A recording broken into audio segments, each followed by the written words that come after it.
الحمد لله نحمده ونستعينه ونستغفره ونؤمن به ونتوكل عليه ونعوذ بالله من شرور أنفسنا ومن سيئات أعمالنا من يهده الله فلا مضل له ومن يضلله فلا هادي له ونشهد أن لا إله إلا الله وحده لا شريك له ونشهد أن سيدنا ومولانا محمدا عبده ورسوله أما بعد فأعوذ بالله من الشيطان الرجيم بسم الله الرحمن الرحيم يا أيها الذين آمنوا إذا قيل لكم تفسحوا في المجالس فافسحوا يفسح الله لكم وإذا قيل انشزوا فانشزوا يرفع الله الذين آمنوا منكم والذين أوتوا العلم درجات والله بما تعملون خبير صدق الله مولانا العظيم۔ حضرات محترم، اس موضوع پر بات ہو رہی تھی کہ اسلام کی بنیادیں جو ہیں وہ اس کی عقائد ہیں۔ عقائد جس قدر مضبوط ہوں گے ہمارے دین کی بنیاد، ہمارے دین کی عمارت اسی قدر مضبوط ہوگی۔ عقائد میں جس قدر خامی ہوگی، کمزوری ہوگی، اس پر جو عمارت استوار ہوگی وہ بھی کمزور ہوگی۔ اور میں عرض کیا تھا کہ دین کی یہ جو عمارت ہے، اس کی دیواریں، اس کی عبادات ہیں، نماز ہے، روزہ ہے، زکوٰۃ ہے، حج ہے اور دیگر عبادات ہیں، ان کے بغیر جو ہے مضبوط دیواریں استوار نہیں ہو سکتی۔ یعنی ہمارا مقصود ایک پورا گھر تعمیر کرنا ہے اور وہ ساری چیزوں سے مل کر بنتا ہے۔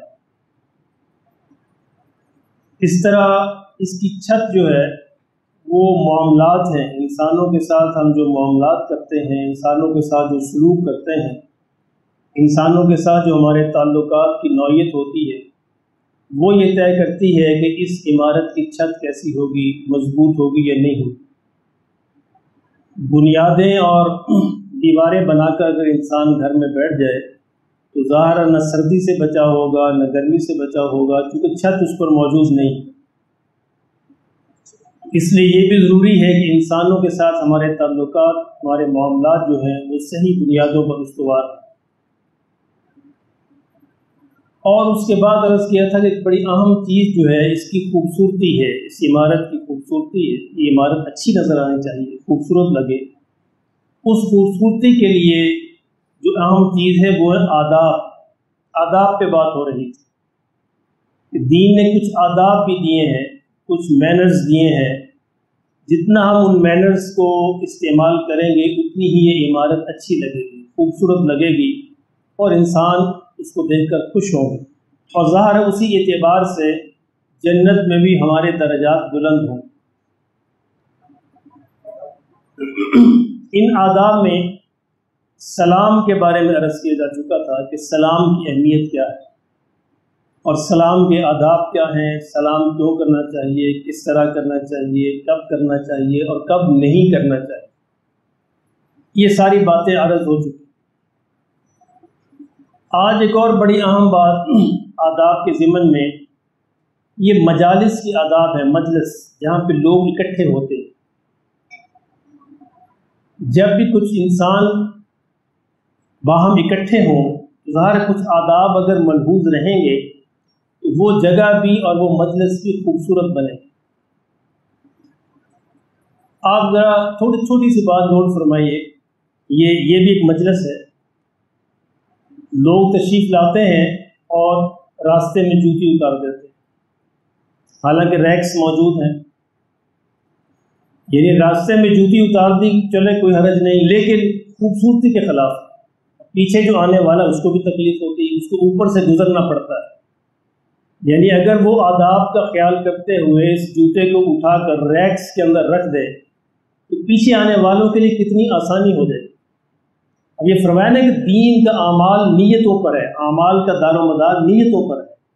اگر جوتی ریک میں رکھتے وقت اس کی یہ نیت ہو کہ یا اللہ میرے جو پیچھے آنے والا ہے اس سے تکلیف نہ ہو، تو یہ اس کا عمل پورا پورا اجر و ثواب بن جائے۔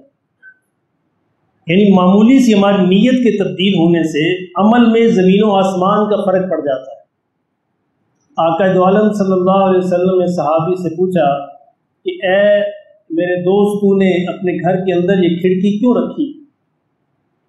اس نے کہا جی کھڑکی رکھی ہے کیونکہ ہوا آئے گی، روشنی آئے گی، اس لیے رکھی ہے۔ تو حضور نے فرمایا صلی اللہ علیہ وسلم اگر تو کھڑکی رکھتے وقت یہ نیت کر لیتا کہ تجھے اذان کی آواز آئے گی تو جب تک یہ کھڑکی موجود رہتی تجھے اس کا ثواب ملتا رہتا۔ یہ روشنی ہوا تو آنی تھی، اس کو کوئی روک نہیں سکتا، لیکن نیت کے بدلنے سے تیرے اس عمل کی نوعیت بدل جاتی اور زمین و آسمان کا فرق پڑ جاتا۔ یعنی ایک شخص تشریف لا رہا ہے مسجد میں نماز پڑھنے کے لیے اور اس کے دل میں نیت یہ ہے کہ یا اللہ میری وجہ سے کسی کو تکلیف نہ ہو، میں جوتی کو اٹھا کر اوپر رکھ دوں، ریک میں رکھ دوں، اور اس لیے یا اللہ رکھ رہا ہوں کہ میری وجہ سے پیچھے آنے والے کو تکلیف نہ ہو، اس کو ناگوار محسوس نہ ہو، تو اس کا یہ جوتی اٹھانا جو ہے اتنا بڑا عمل بن جائے گا کہ شاید آخرت میں اجر و ثواب کا اور بخشش کا ذریعہ بنے۔ انسان کو نہیں پتہ ہوتا، بعض اوقات بڑا معمولی عمل ہوتا ہے لیکن آخرت میں درجات کے اعتبار سے بہت بڑا بن جاتا ہے۔ تو یہاں پہ خواتین بیٹھی ہوتی ہیں مانگنے کے لیے، اچھا جذبہ ہے، لوگ ان کو دیتے ہیں، لیکن اگر یہ نیت آپ یہ کر لیں کہ میں نے ان کو نہیں دینا، اس لیے نہیں دینا کہ پروفیشنل جو بیگرزم ہے وہ ہمارے ملک سے ختم ہو، تو آپ کا یہ عمل بھی ثواب بن جائے۔ نیت پہ نا، نیت یہ ہے کہ یہ سارے پروفیشنل ہیں، یہ تکلیف پیدا کر رہے ہیں ان نمازیوں کے آنے جانے کے اندر بھی، ایک ہے، دو ہے، بڑھتے بڑھتے بڑھتے اب سیڑھیوں تک وہ خواتین پہنچ گئی۔ اب جو بھی ان کو دے رہا ہے اب اس کی نیت ہے، لیکن نیت یہ کرے کہ میں نے ان کو نہیں دینا، اس لیے نہیں دینا تاکہ یہ پروفیشنلزم ختم ہو، یہ بیکاریزم ختم ہو۔ اللہ کے رسول صلی اللہ علیہ وسلم نے اس کو سخت ناپسند کیا ہے۔ یعنی آقا دو عالم صلی اللہ علیہ وسلم، آپ کو مشہور واقعہ ہے کہ حضور کے پاس ایک شخص حاضر ہوئے، یا رسول اللہ صلی اللہ علیہ وسلم مجھے کچھ دیجیے۔ آپ نے فرمایا تیرے پاس کچھ ہے؟ 1 2 4 درہم ہے؟ جی ہے 2 درہم ہے۔ اچھا، فرمایا کہ لے آؤ، جاؤ اس کا ایک کلہاڑی خریدو، ایک رسی خریدو۔ یعنی اس کو محنت کا راستہ دکھایا، اس کو بھکاری نہیں بنا۔ اسلام بھکاری نہیں بناتا، اسلام جو محنت سکھاتا ہے۔ اور حضور نے فرمایا صلی اللہ علیہ وسلم جو کسب حلال کماتا ہے وہ گویا کہ اللہ کا بڑا قریبی مہمان ہوتا ہے۔ یعنی کسب اس نیت کے ساتھ دکان پہ بیٹھنا کہ میں حلال روزی کماؤں، پورا دن بیٹھنا ثواب کا ذریعہ بن جائے۔ نیت پہ عمل کہ یا اللہ میں کسی کو دھوکہ نہ دوں، میں لوگوں کی آرام کا باعث بنوں، لوگوں کی تکلیف کا باعث نہ بنوں، حلال روزی کماؤں اپنے لیے، اپنے بچوں کے لیے۔ یہ پورے 8 10 12 گھنٹے جو ثواب کا باعث بنے گا، یہ بیکار نہیں جائے گا۔ یعنی مسلمان کے 24 گھنٹے جو ہے وہ ثواب کا باعث بن سکتے ہیں، بشرطے کہ اس کی نیت صحیح اللہ کے لیے، اللہ کے رسول کے لیے ہو، تو وہ عمل ثواب بن جائے۔ اس لیے میری درخواست یہ ہے کہ آج سے نیت کریں کہ ہم اس پروفیشنلزم کو ختم کریں گے۔ یعنی جتنی عورتیں بیٹھتی، اب تو حد یہ ہوگی کہ فجر میں آ کے بیٹھنا شروع ہوگی۔ کیوں کہ ہم ان کو انکریج کرتے ہیں، ان کو ڈسکریج کریں خدا کے لیے، تاکہ یہ بھکاریزم ختم ہو، یہ جو بیکاری ہے، یہ جو بیگرز جو ہیں جو ختم ہو۔ اگرچہ ہم قومی لیول پر بھی ہم بیگرز ہی ہیں، لیکن کم از کم انفرادی لیول پہ تو بچنا چاہیے ہمیں، جتنی ہم بچ سکتے ہیں ہم اس سے بچیں اور اس کو ڈسکریج کریں، تاکہ ہماری وجہ سے بیکاریوں کے اندر کمی ہو نہ کہ اضافہ۔ یہ جو ہم 2 2 4 4 10 10 20 20 روپے دیتے ہیں، یہ بیکاریوں میں اضافہ کرتا ہے۔ کبھی آپ نے دیکھا گاڑی میں آپ پیٹرول ڈلوا رہے ہیں تو چھوٹے چھوٹے بچے جو ہیں پیٹرول پمپ میں کام کر رہے ہوتے ہیں، دینا تو ان کو دیجیے، محنت کر رہے ہیں، یعنی 10 20 30 روپے زیادہ دے دیجیے۔ اگر 100 روپے آپ نے دیے ہیں، 20 روپے بچے چھوڑ دیجیے، دے دیجیے ان کو۔ یہ ہے, آپ پینشن لگانے گئے, چھوٹے چھوٹے بچے پینشن لگا رہے ہیں, پتہ نہیں کس کس مجبوری سے وہ کام کر رہے ہیں, تو 10 20 50 دینے ان کو دیجیے زیادہ. یہ اصل عمل ہے. محنت کی قدر کیجیے اور محنت کو جو ہے پروان چڑھائیں تاکہ معاشرے میں محنت پروان چڑھے. جو بچے محنت کر رہے ہیں وہ کھیلنے کے دن ہوتے ہیں, پڑھنے کے دن ہوتے ہیں, اسکول جانے کے دن ہوتے ہیں. کوئی بچہ ریڈی پہ کام کر رہا ہے, کوئی بچہ پیٹرول پمپ پہ کام کر رہا ہے, کوئی بچہ کہیں کام کر رہا ہے, اور بچہ جو ہے وہ ہوٹلوں پہ کام کر رہے ہیں. ان کو دیجیے تاکہ ان کے گھروں کے اندر اضافہ, ان کے گھروں کے اندر خوشحالی آئے, نہ کہ ان کو جو بیگرز بنے بیٹھے ہیں. یہ پروفیشنل ہے, اس لیے خدا کے لیے ان کو ڈسکریج کیجیے. تو آج میں عرض کر رہا تھا کہ اللہ رب العزت نے مجالس کے بھی آداب بیان فرمائے. مجلسیں 2 طرح کی ہوتی ہیں, ایک ہے پبلک میٹنگ, ایک ہے پرائیویٹ مجلس. پبلک مجلس سے جہاں پہ ہر ایک کو آنے کی اجازت ہے, جیسے مسجد ہے, یہ پبلک جگہ ہے, پبلک پلیس ہے, ہر ایک کو آنے کی اجازت ہے, ان کے بھی کچھ آداب ہیں. اور ایک پرائیویٹ مجلس ہوتی ہے جیسے گھروں میں ہے, فیملی گیدرنگز ہیں, کوئی شادی بیاہ کا فنکشن ہے جہاں پہ لوگ اکٹھے ہوتے ہیں, اس کے اپنے آداب ہیں.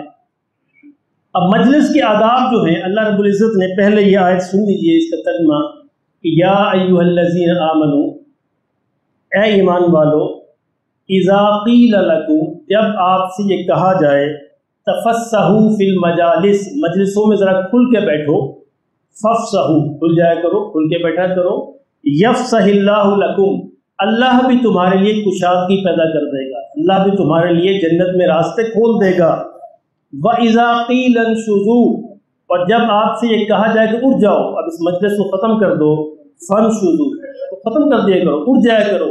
يَرْفَعِ اللَّهُ الَّذِينَ آمَنُوا مِنْكُمْ, تو اللہ ان کے درجات کو بلند فرمائے گا جو تم میں سے ایمان والے ہیں, یعنی جو اس پہ عمل کرنے والے ہیں. وَالَّذِينَ أُوتُوا الْعِلْمَ دَرَجَاتٍ, اور اللہ جو اسی طرح اہل علم کے درجات بھی, جو اس علم کو جان کر اس پر عمل کرتے ہیں, ان کے درجات کو بلند کرے گا. واللہ بما تعملون خبیر, اور اللہ جو کچھ تم کرتے ہیں اس کو جانتا ہے. اب مجلس جو پبلک جو مجلس جو ہے اس کے آنے کے آداب یہ ہیں, اس میں آتے ہی سلام کیا جائے, لیکن کب سلام کیا جائے؟ جب وہاں پہ کوئی ایکٹیویٹی نہ ہو رہی ہے, بس اگر محفل ذکر چل رہی ہے, یا جس طرح یہ جمعے کی مجلس ہے یا اور مجلس ہے, اس وقت سلام نہ کیا جائے تاکہ باقی ڈسٹرب نہ ہو. اگر کوئی ایکٹیویٹی وہاں پہ نہیں ہو رہی ہے, لوگ انتظار کے اندر بیٹھے ہیں, اس وقت آپ سلام کر سکتے ہیں, سلام کرنا چاہیے. نمبر 1. نمبر 2, پھر مجلس کے اندر جب آپ تشریف لائے ہیں تو جہاں جگہ ملتی ہے بیٹھ جائیں, آگے آنے کی کوشش نہ کیجیے. آگے ان کا حق ہے جو پہلے آئے ہیں, یعنی ان لوگوں کی کاندھوں سے پھلانگتے ہوئے, ان کی گلوں سے پھلانگتے ہوئے آپ آگے آتے, پہلے آئیے. اگر آپ کو اتنا ہی شوق ہے کہ آپ نے پہلی صف کے اندر بیٹھنا, پھر پہلے تشریف لائیے, نہ کہ لوگوں کو تکلیف دیجیے. ہاں, اگر آسانی کے ساتھ تشریف لا سکتے ہیں, راستہ موجود ہے, تو پھر آ جائیے, ورنہ جہاں جگہ ملے وہاں پہ بیٹھ جائیں. حضور صلی اللہ علیہ وسلم ایک دفعہ تشریف فرما تھے, تو کچھ اصحاب بدر, وہ صحابہ جنہوں نے بدر میں شرکت کی تھی, وہ آئے, مجلس پوری بھری ہوئی تھی, جگہ موجود نہیں تھی. انہوں نے آ کر کہا السلام علیکم, سارے خاموش رہے. پھر انہوں نے کہا السلام, کسی نے ان کے لیے جگہ نہیں بنائی. یہ شان نزول ہے ان آیات کا. تو اللہ کو یہ ناگوار گزرا. حضور صلی اللہ علیہ وسلم نے اپنے قریب جو صحابہ بیٹھے تھے ان کو اٹھایا اور انہوں نے کہا کہ ان کو جگہ دو, کیونکہ ان کا زیادہ حق ہے, یہ زیادہ اہل علم ہے, زیادہ درجے والے ہیں. چنانچہ ان کو تھوڑا پیچھے کر کے ان کی جگہ بنائی گئی اور ان کو وہاں پہ بٹھایا گیا.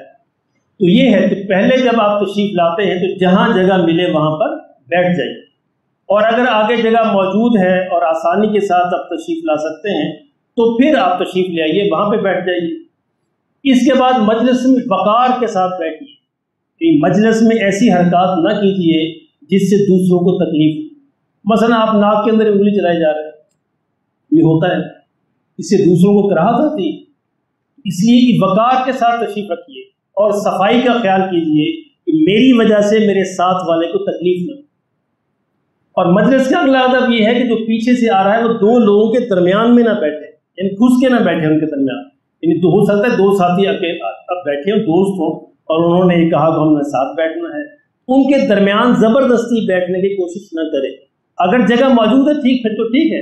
اگر جگہ موجود نہیں ہے تو ان کے درمیان گھس کر نہ بیٹھے, جہاں جگہ ملتی ہے آرام کے ساتھ بیٹھ جائے.